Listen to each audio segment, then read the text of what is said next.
Good morning all of gents class 7।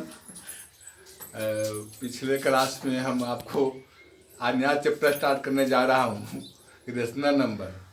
ठीक है ना? तो पहले से ही पढ़े हुए हैं, आज उसके बारे में कुछ पॉइंट पर बात करते हैं आपसे। रेशनल नंबर पर नया चैप्टर है, इसको स्टार्ट कीजिएगा। तो पहला क्वेश्चन था, व्हाट इज रेशनल नंबर। ठीक है, आप जानते हैं पहले से ही, है ना? A numbers which is form of p by q. A number which is form of p by q where P and Q are integers. Q not equal to 0 is called rational numbers. ठीक है? यहाँ ध्यान देने की जो बात है, कुछ पॉइंट में ऑल इंटीजर्स जो बोलते हैं उसे लिखिए। ऑल इंटीजर्स आर रेशनल, जो बोल रहे हैं उससे भी आप लिख सकते हैं। 1/0 नॉट रेशनल,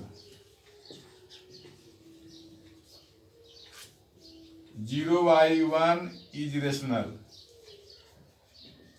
जो बोल रहे हैं एक बार फिर बोलते हैं, ऑल इंटीजर्स, जितना भी इंटीजर्स है सब रेशनल है। 1/0 नॉट रेशनल और 0/1 इज रेशनल। कुछ पॉइंट पर आप ध्यान देने की बात है। आपको इसमें स्टैंडर्ड फॉर्म जो कुछ some point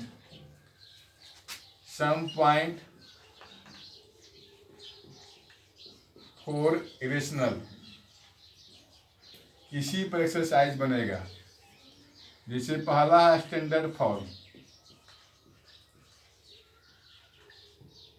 STANDRD standard form.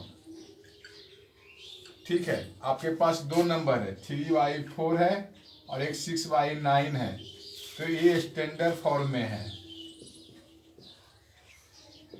ठीक है, ये जो ऐसे स्टैंडर्ड फॉर्म में नहीं है, नोट स्टैंडर्ड फॉर्म। हाँ, तो स्टैंडर्ड फॉर्म का क्या है? पहला कंडीशन है, कंडीशन 1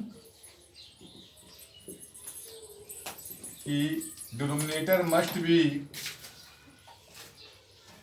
पहला condition denominator must be positive. अगर लिखा हुआ 3/-4 तो स्टैंडर्ड फॉर्म में नहीं है। डिनोमिनेटर को पॉजिटिव करने के लिए -1 से आप नंबरेटर में और डिनोमिनेटर में मल्टीप्लाई कीजिएगा तो -3/4, ये स्टैंडर्ड फॉर्म, ये स्टैंडर्ड फॉर्म। तो पहला कंडीशन क्या हो गया बच्चों? Denominator must be positive. ठीक है, दूसरा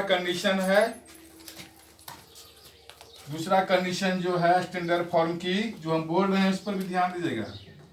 दूसरा कंडीशन क्या है कि नो कॉमन फैक्टर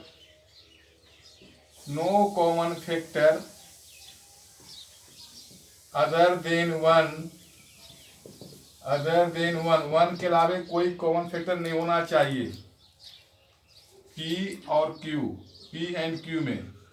ठीक है, जैसे आप एग्जांपल लेते हैं 6/4, तो स्टैंडर्ड फॉर्म में नहीं है, इसके पास कॉमन फैक्टर क्या हो गया? 1, 2 और 3, यहाँ 1 और 2, ठीक है, अब 4, तो यहाँ कॉमन फैक्टर हो रही है, तो इसका मतलब ये standard form note standard form होगा 3/4। ठीक है, तो यानी सिंपलेस्ट फॉर्म कर सकते हैं, फ्रैक्शन का सिंपलेस्ट फॉर्म। दो कंडीशन आपके पास है। ठीक है, दोनों कंडीशन से आप रेशनल को स्टैंडर्ड फॉर्म में कर सकते हैं। तीसरा पॉइंट में आता हूं आपके पास। स्टैंडर्ड फॉर्म का मतलब समझ गए होंगे, है ना? पहला condition denominator must be positive और दूसरा कंडीशन न्यूमरेटर एंड डिनोमिनेटर यानी कोई फ्रैक्शन का simplest form.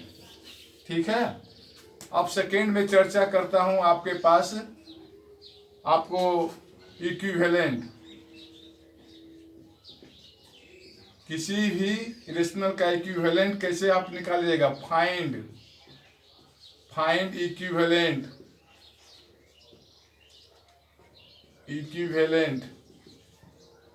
Find 5 equivalent of 3/4।